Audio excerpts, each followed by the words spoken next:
भोगी हा दिवस मकर संक्रांतीच्या आदल्या दिवशी साजरा केला जातो. हा दिवस जुने सोडून नवे स्वीकारण्याचा प्रतीक मानला जातो. भोगी म्हणजे बदलाची सुरुवात. थंडी कमी होऊन सूर्य उत्तर नारायणाकडे वळतो.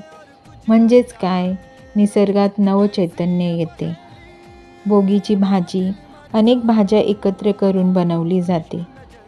आपल्या घरात ज्या कोणत्या भाज्या असतील त्या आपण मिक्स करून ही भाजी बनवू शकतो, जी एकतेचे व समृद्धीचे प्रतीक मानले जाते.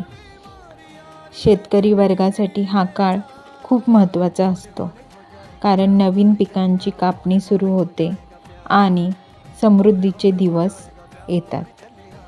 भोगी हा दिवस आपल्याला शिकवतो की भूतकाळातील ओझे मागे टाकून नव्या आशा, नवे विचार आणि सकारात्मकते पुढे जायचे.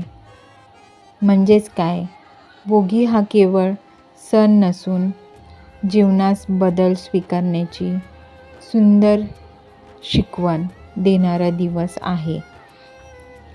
आता आम्ही या दिवशी मिक्स भाजी आणि बाजरीची भाकर तीळ लावून केलेली आहे आणि त्याचबरोबर सगळ्या भाज्या मिक्स करून एक पुलाव बनवलेला आहे.